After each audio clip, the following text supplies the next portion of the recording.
What's up, Metal4Metal Universe? PJ Steven here. As you can see, I'm in a car. We are right outside Return to Zero Studios. We're going to go inside and see what the fuck Todd Brown's up to, huh?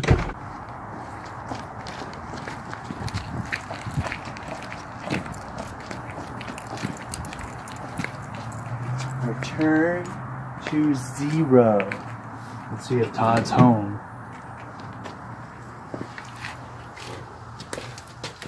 Todd? Oh, he's in here.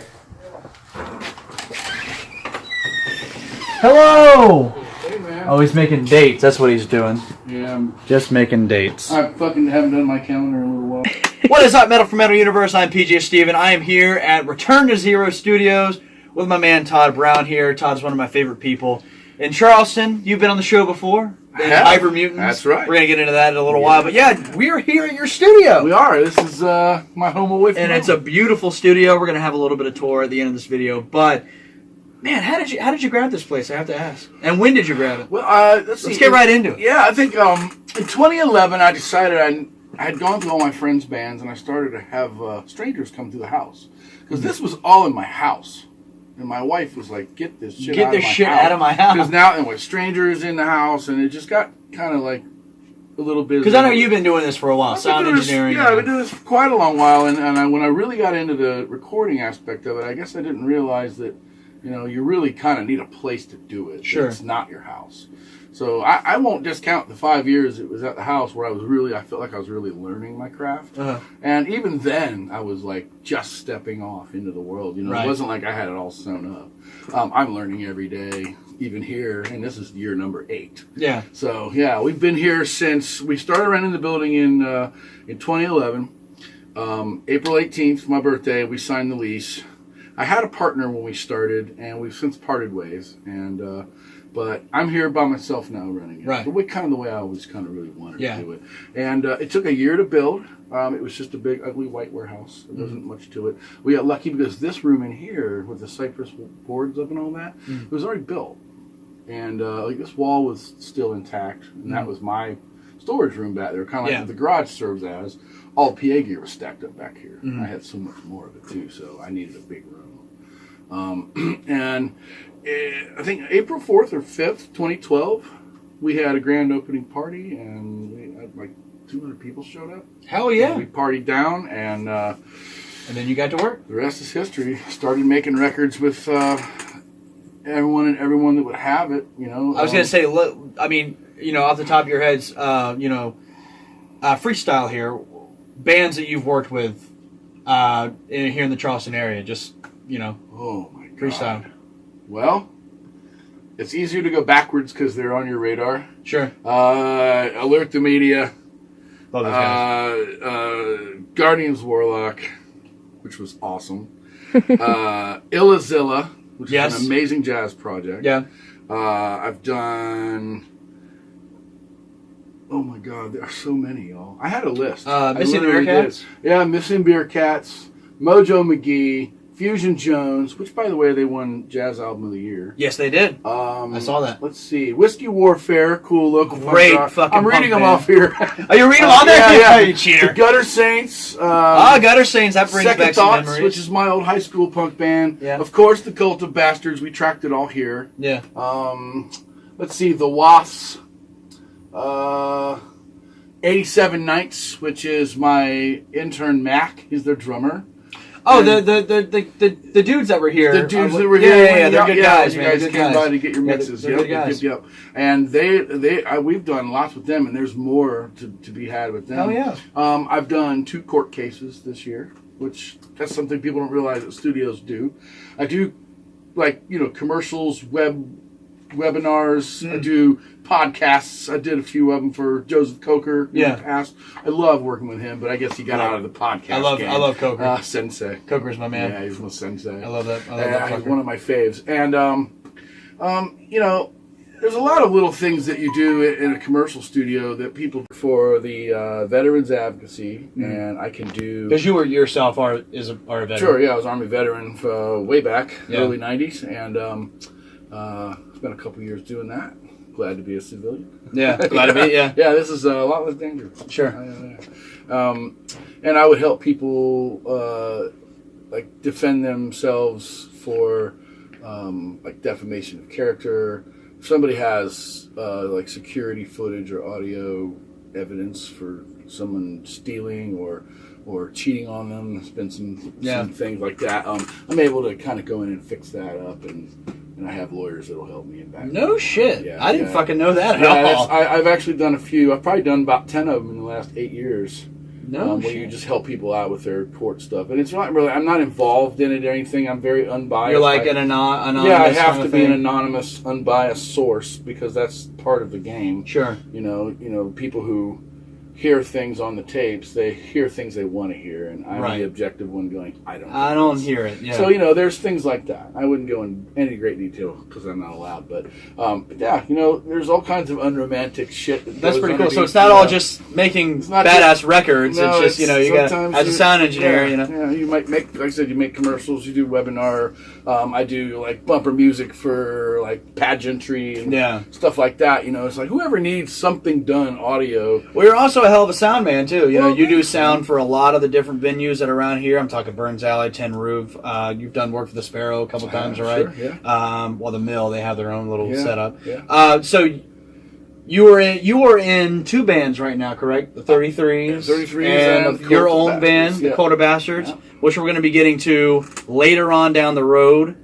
We've been wanting to do an interview with the Quarter Bastards for a long time, but they're hard to nail down with our schedules, motherfuckers. But you were in Hyper Mutants for a little while. I was, yeah. Talk to me about that. What happened? What happened there? Well, I think what really happened was, I wouldn't say that we grew apart or that we're not friends or anything like that, because I love those guys. They're to me, they're one of my favorite punk bands in town. Sure. I had fanboy for them before I was even in the band. Sure, yeah. Just like I did with the 33. Yeah. So it was really more of a, we had a lineup change. I didn't really think it was really that great. I had a lot of other irons in the fire, and at the time I was getting stupid busy here. So you just didn't have time. I didn't have time, and I didn't feel like it was fair to them to continue and maybe bow out at the worst possible time. Right. Yeah. So instead, I know when I was thinking of leaving, I finished my obligation for all the shows we had, and then I just left. But we're all the best of buds still this day. I don't have any problem with those guys. Herman Mutant, man. I love that guy. Chris Quinn, Yeah, good guys. Those are my bros, man. I love them. But we enjoyed being at your house on the Metal4Metal show. That was great. Yeah, I had a lot of fun with that one, too. That was a long one, too. We had a lot of fun with that. Yeah. It was a lot of fun. We laughed, and oh, my God, my face hurt the whole drive home. It's fun times, man. Laughed so hard. What are some of your favorite venues around in the Charleston area to kind of work with and do things at? I like to play. Funny thing is, I really enjoy working at the Tin Roof because that's my home. Yeah. I've been there almost 5 years. Yeah. And I like playing there because it's such a small, intimate environment. It is. But I think my favorite stage right now to play on in this town, which I've had the opportunity a few times with the 33s, was the Poorhouse. Yeah, I worked there for a short spell. Yeah. I was fired promptly.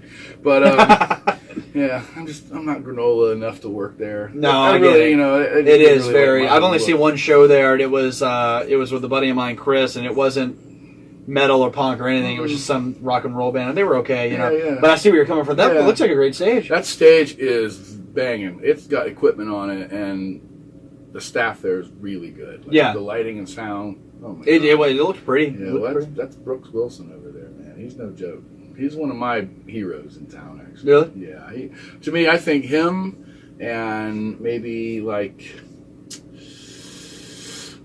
I'm trying to think of the other guy that I've known.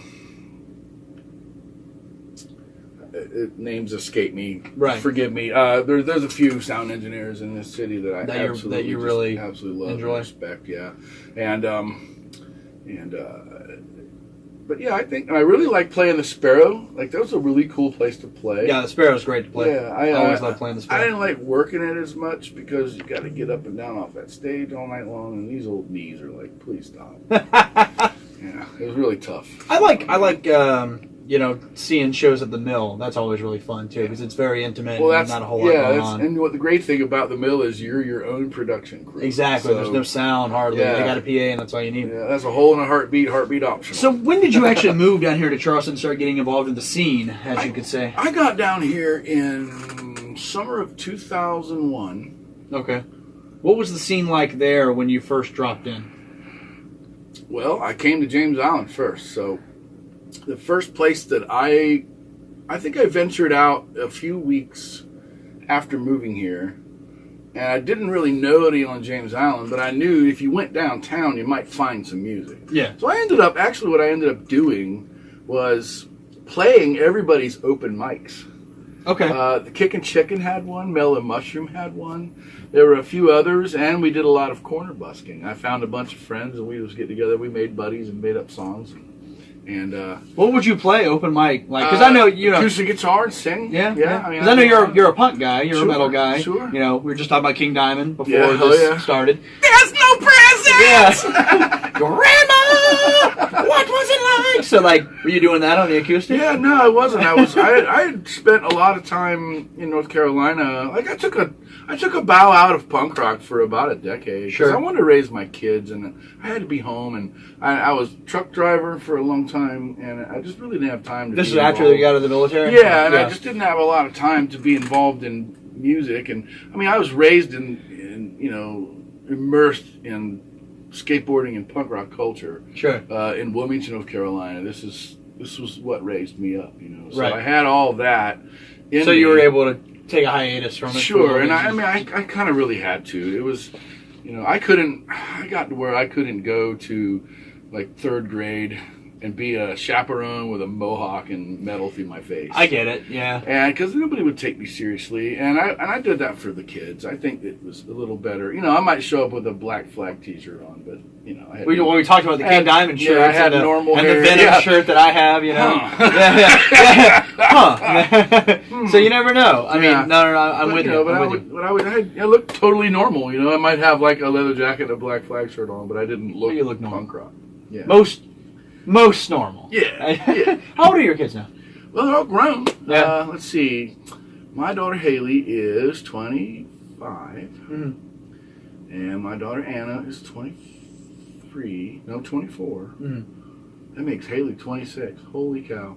And my son Dylan's 23. Wow. Yeah. Hell yeah, man. And they're doing good? Yeah. Hell yeah. And my eldest daughter Haley is giving me a grandchild. Oh, that's wonderful. So now, you're going to be a grandpa. I'm a grandpunk. Grandpunk. Yo, yeah. fuck. Yeah. I love it. Yeah, I love it. Yeah, Ansley's about 2 years old, and she's the light of my life. She's something. Oh, you were spending some time with her the other day. I remember that. Yeah, I would look for her a little bit when her mama went and run some errands. Very nice. That's very nice. Yo, Todd Brown is a family man. That's something I can respect. I have been married and a dad since I was 18. Right. Yep. And your wife is a wonderful, wonderful lady. She's something. Yeah. She really is. We just celebrated 22 years. 22 years. Holy 15th. shit. Yeah. Good for you, man. Yeah. Good for you guys, for real. So what kind of projects can we be expecting from you? I know you said you got Alert the Media in the studio right now. They're going to come back and finish up here. And, I hope this doesn't spoil your shit, Alert the Media, and if it does, sorry. No. But Alert the Media is in the studio, that's fantastic. And, Yeah. There's a lot of bands that have come to you for work, or not for work, but you know what I mean? I guess it's work for you. It is work but, for me. it is work for you. Yeah. But, could you pinpoint like who maybe your favorite would be that you worked for? Not favorite as in like I like those guys more, but just the record that you had the most fun with making. Can you pinpoint a few? I could say that back before I was in the 33s, my first major client was the 33s here in town. Mm-hmm. And not only were they the most fun, because they were absolutely a riot to have here. They were so much fun. They were really good musicians, and they demanded something from me that I didn't realize I needed to give. So it really made me step up my game while I was making friends with this awesome punk band that I liked. And one of the longest sessions, too. Right. It was about 16 days long. Wow. That record. Shit, hell yeah. And we were... Well, now, I'm going to have to ask you, what did they demand?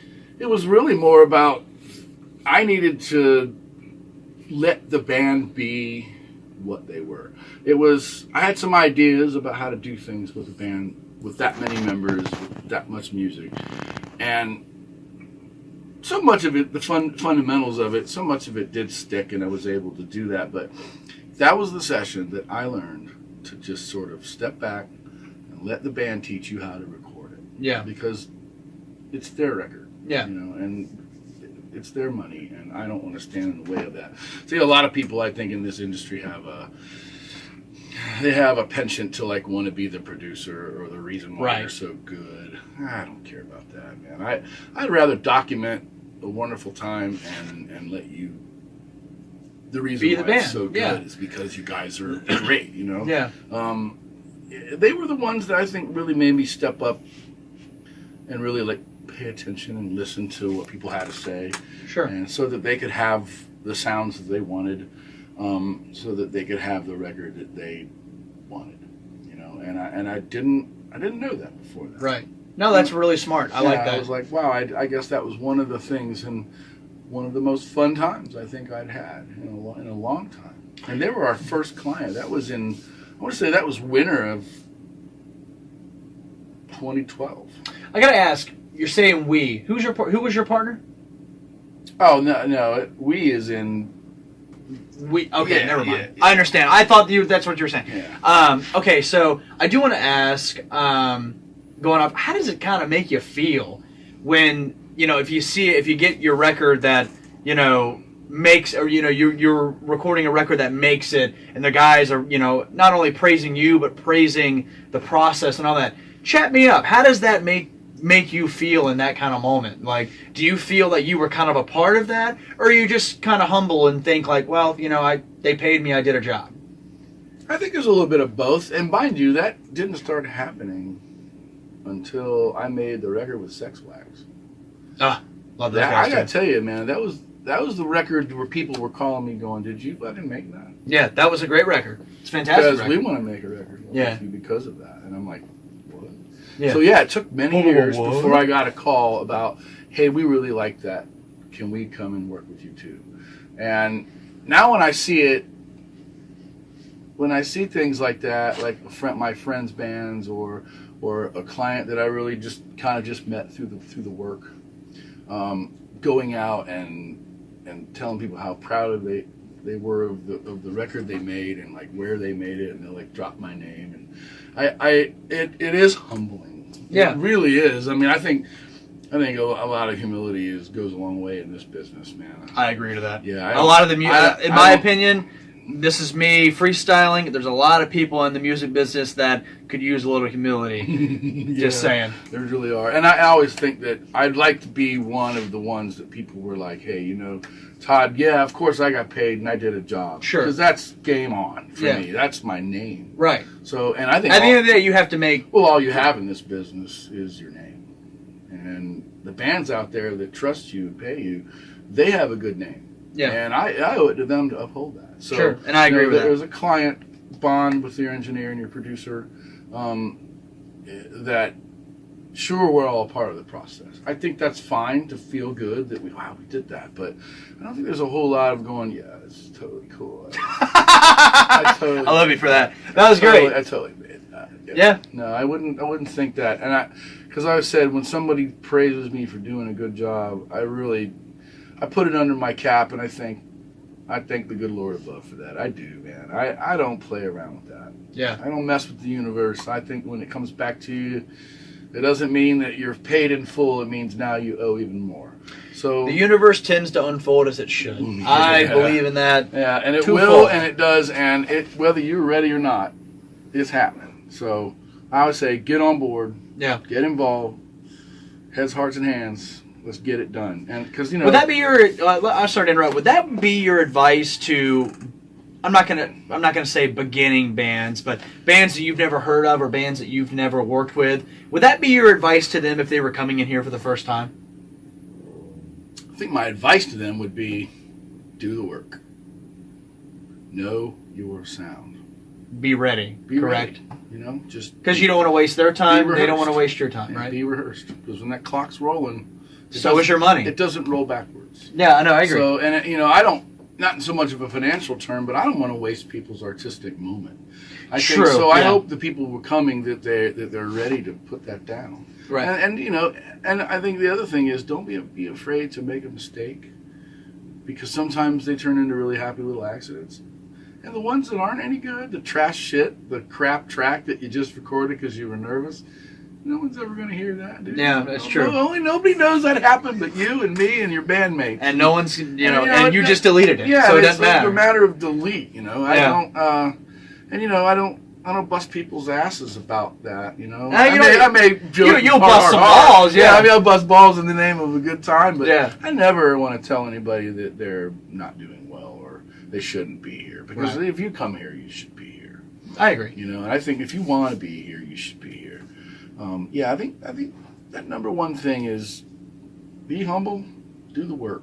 Yeah, I can agree to that, most definitely. I think there's a lot of bands that that know that lesson, but there's some, I think, that need to understand that lesson. And that's just not in the Charleston scene, by the way. There are a few. That's in a lot of, that's a lot of people, that, kind of take the sound for granted. There's a lot of people that will be talking and they'll say, well, to pay the sound guys $100, it's $100. Like, well, yeah, because he can make you sound like shit on stage. You need to, Well, if you didn't have somebody up there that was been advocate for your show, that knew his shit, yeah, what's it gonna be like? Yeah, exactly. Don't pay me and see. And like I say, nobody knows what I fucking do until I don't do it. Yeah. Yeah. Well, and not that I'm saying that I'm owed all this or whatever. It's just that go to a show where there's no one doing sound versus go to a show when there's a seasoned sound engineer on the case. Oh, you'll smell the difference. There's a noticeable difference. Yeah, you'll see the difference. You'll smell the difference. I don't know why smell came to mind. Well, you'll smell the color You'll 9. smell, yeah.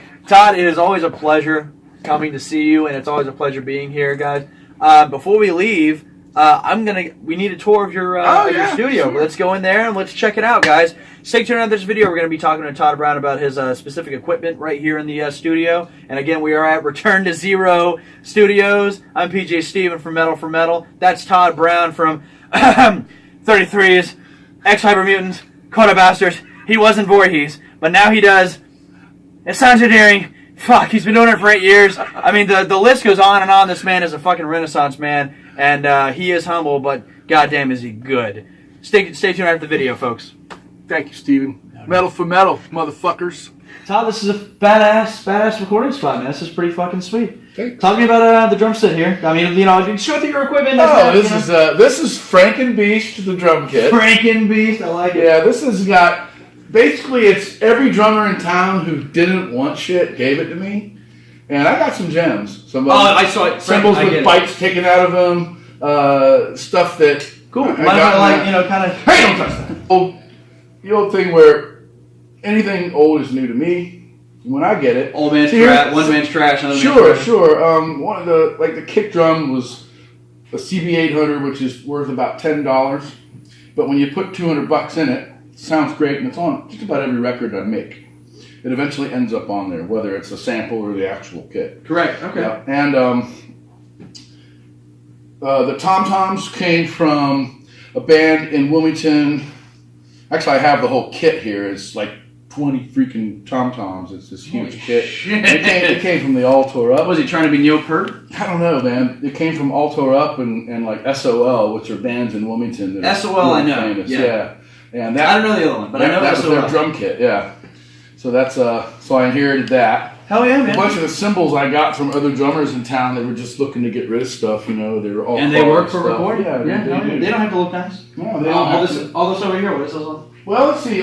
These little things on stands are the headphone mix pods. Okay. And they're man, I'll tell you what, they're worth their weight in gold. Yeah, they are expensive. I always tell people that when I bought this digital headphone system, it gave so many hours back to the bands because now they could make their mixes as opposed to me waving our arms through the windows and going a little more of me. And now you just said no, do it yourself. Off the console. So now I just and there were so many times where you were doing it old school way, and it would just take forever. It would take 2 hours to get the whole band sorted out. Right. And I'm thinking, what the fuck are we doing? So I had an ad. These dudes in Somerville, they had an old country band. They were disbanding. They had just bought this shit. This is, you're looking at that brain in there in the rack, and 7 of these pods was damn near $3,000 worth of stuff, which I didn't have. Yeah. They were selling it all for $800. Oh, so you guys I showed up with $800 cash and left with this giant box of stuff. Yeah. And I was like, did you come wow. hey, honey, look what I got. Yeah, it was pretty cool. And I realized right away once I got it installed in here that it was value added. And I was so pleased. That's... Yeah. I dig that. Yeah.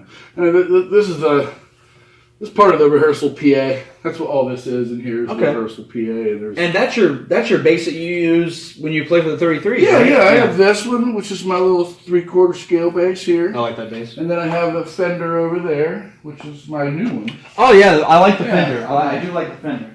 The Fender's really cool. Yeah, that's a good one. Yeah. Yeah. Well, no, that's my Les Paul. Oh, that's your Les Paul. There's this guy here. Yeah. You can pick it up. I can pick it up? Yeah, everything else I couldn't fucking I know, touch. right? I'm like, da. No, this is nice. I like that. Put it down. Yeah. That's it. Okay, Put it fine. down. Okay. I use that. A lot of clients use that too. It's got tone for miles. I think it's one of the greatest inventions in the world. Okay. Yeah, I can do that. I just recently got this B52 Triple Rectifier. The B52s. Yeah, this thing is killer, man.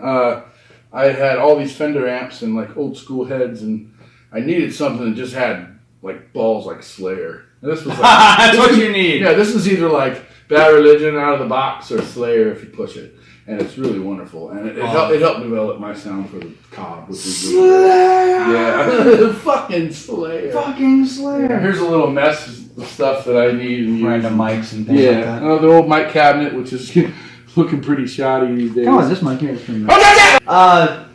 So this board here? Oh, this is the cheap little board I use for rehearsals here. Oh yeah. We don't. I used to carry it out and do like little weddings and stuff with it, but now it just sort of does its bit. Is that what you used when you did the hullabaloo? Or did you use your big board? No, I have the big Midas. You used the big board. I have the big Midas. Yeah, I guess you needed the big board for the that. big M32, which is my favorite. It's a big, the big venue, which is very $100. Do you ever sleep here? Oh yeah. Well, I put the band up here. Yeah. And when the band stay, there's like they'll either bring their own pallets or I'll lay a few down. They're like all out here. It's funny, yeah. That's pretty cool. That's pretty cool. So it's like, you come in here and it smells like, beer breath and boy farts and you're like, that's the best. This is rock and roll. That sounds like rock and roll. Yeah. Let's go check out the hallway. He's got some killer art out there and some framed art as well. Start doing it. Following him. I'm going this way. Yeah, you start at the end. I don't know. They're simple stuff. My wife paints these. Oh man, really? That's really cool. These are the ladies go and drink wine and paint. Oh right, yeah. They paint along. Yeah, and she does them, and I love them. That looks really nice. She hates them. I hang them up. Yeah, I like them. I like them very much. Now this is a piece of history. This was in my room since 8th grade. No shit. I've had this a long time. I'm not gonna try and touch it. Yeah, that's a relic, man. It is. That one is probably the oldest living piece of punk memorabilia that I have, next to a few records. Damn. It's one of the things.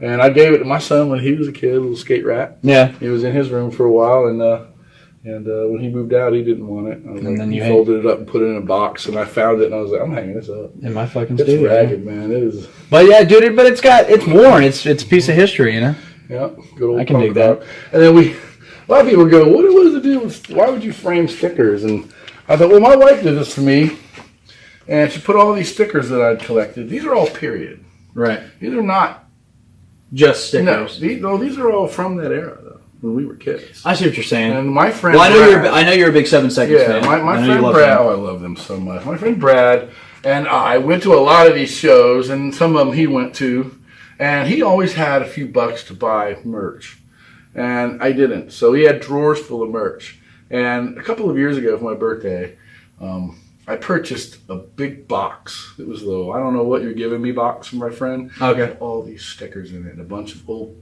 buttons and a few 7-inch records, and it was like, wow, I remember thumbing through this stuff in your room when you were a kid. Yeah, and he was like, and now you have it. Yeah, I totally saved it. Fucking my wife found them all and put them in a frame. I thought that was really nice. I think that is really nice. Yeah, because I like those are some of my favorite things that I thought were really neat. I'm a big Gnostic Front fan. Yeah, Gnostic Front's good. You can only tell. Yeah, really, yeah. Yeah, it's like you hear the Cobb, it's like, That sounds kind of like. Yeah. I always thought I got a little of that in me. I liked it. Balls in face. Yeah, that's right. Good shit. We're gonna get on that later on when we actually have them on the show. Oh man, the story behind that. I can't wait. Oh god. Second thought. This is my high school punk rock band. Really? Yeah. We got this How banner the made. fuck you guys afford a banner like that? Well, we got it Well, made I guess in it was 2012. before inflation. Yeah. This wasn't. We made this in 2012 because we had a big reunion. Oh, fun. Okay. And we were on a big stage with a big lighting, and we bought this thing so we could have that behind us. And right now it just lives here. But whenever we play, we usually play shows in Wilmington. Sure. And I'll just roll it up and carry. I got the case this comes in, and That's pretty everything. badass. It's a little I like wheelie that. Case with a big tube with wheels. Yeah. Yeah. What is that? Is that your equipment? No, it's just the banner. Yeah, it's just the banner. It's just the banner. Of course, I like old beer. Yeah. Irish beer. Anything Irish beer to me is fine, very good. Yeah. Fine. Yeah. Very good. Yeah. That's the Ladies' Well Brewery from County Cork. Here's that Midas console. Oh, yes. It's actually in that box. Yeah. What is actually in the box? That's the Midas. That's the Midas console right here? Blue, purple Midas console that I carry when I go out and do all the big shows. Oh, yeah. Yeah. That's a beauty. It's a big piece of expensive equipment. Yeah, so I don't touch. Yeah, it's fine. You almost can't hurt it.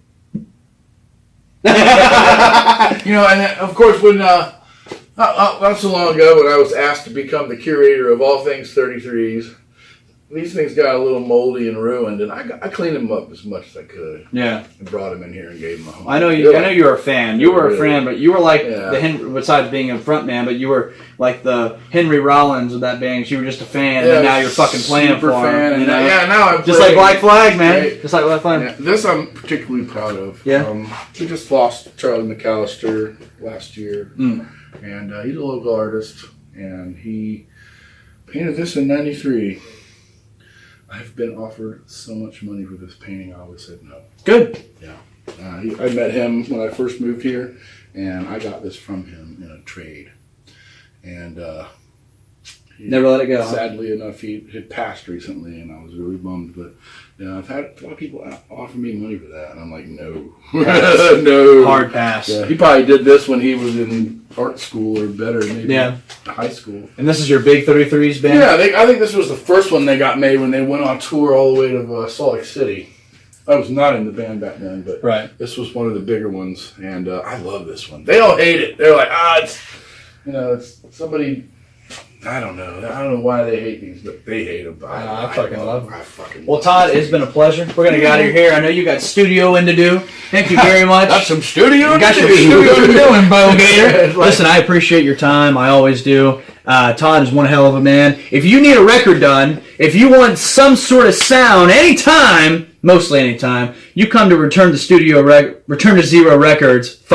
Return to Zero Records, and you come see Mr. Todd Brown, because he will take care of you in any way possible. He's a hell of a man. He's a great guy. Anyway, I'm PJ Steven from Metal4Metal. Thank you guys very much for joining us, and of course, we're going to come back later on where Todd Brown's band is here, the Cult of Bastards. Yeah. Talks with them about their new record. I can't wait for it. Recorded right here at Return to Zero Records.